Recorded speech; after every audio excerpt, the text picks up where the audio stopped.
This article is titled Indian Removal.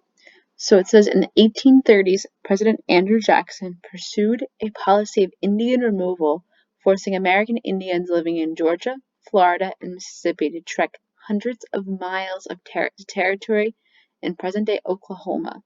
So the overview says U.S. President Andrew Jackson oversaw the policy of Indian removal, which was formalized when he signed the Indian Removal Act in May 1830. To oversaw something, to oversee something, is to kind of take charge of, to be the leader of. The Indian Removal Act authorized a series of migrations that became known as the Trail of Tears. The policy of Indian removal was devastating to Native Americans, their culture, and their way of life. A history of conflict between Euro-Americans and American Indians.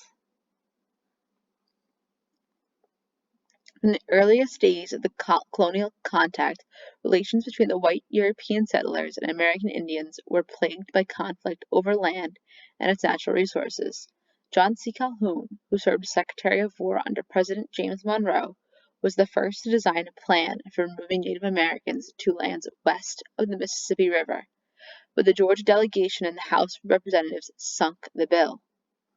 President John Quincy Adams believed the issue should be resolved peaceably, but Georgia again proved an obstacle when they blocked the implementation of voluntary removal of Native Americans from territories in the southeast United States. It wasn't until the presidency of Andrew Jackson that Indian removal became official U.S. policy. So John Quincy Adams wanted the issue to be resolved with peace. He wanted a voluntary removal where the Indians could choose to move.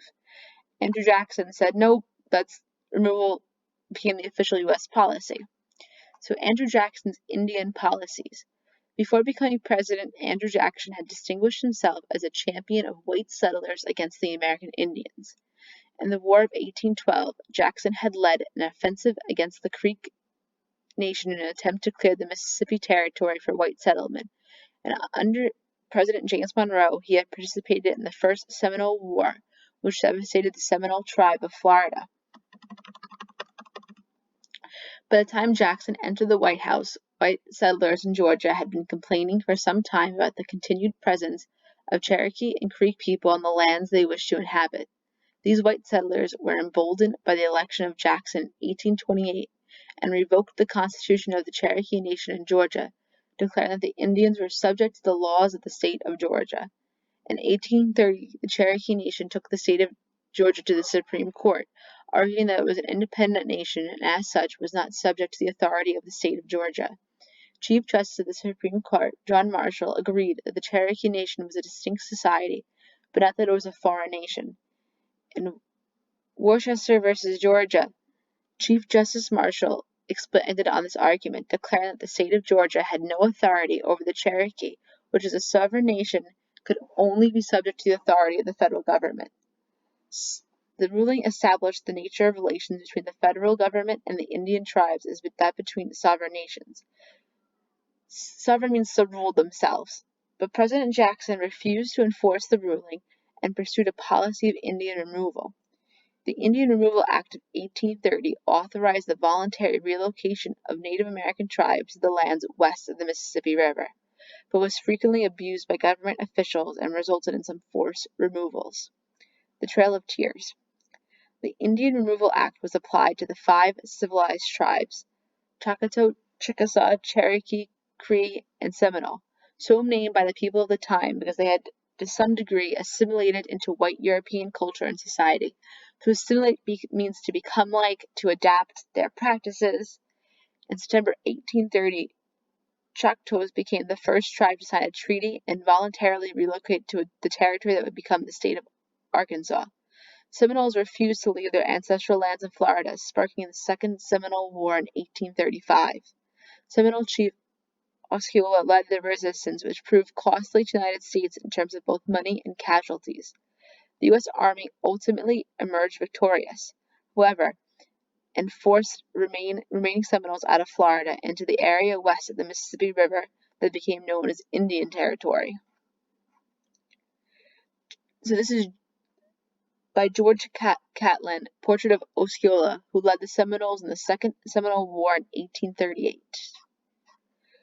Chickasaws agreed to leave their land in exchange for a monetary settlement of $3 million, which the United States refused to pay until almost 30 years later.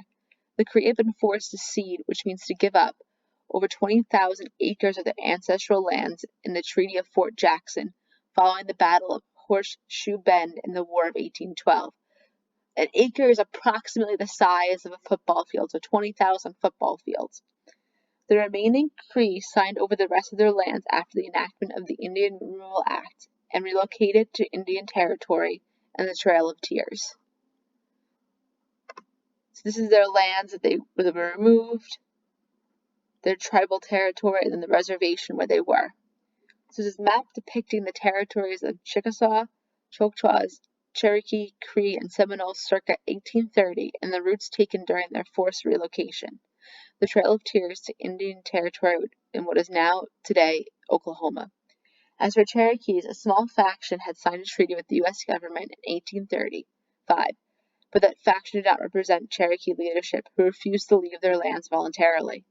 As a result, Cherokees were forcibly relocated to the Indian Territory west of the Mississippi River. Of the 17,000 Cherokee that were rounded up, at least 4,000 and as possibly as many as 8,000 perished. Died, did not survive. What do you think? How would you characterize Andrew Jackson's attitude toward Native Americans? Imagine you were forced to relocate to a distant place or face death. What would you take with you? How would you feel about your new surroundings? Can you imagine any alternative policies that would protect the interests of white settlers while preserving the rights and respecting the culture of Native Americans?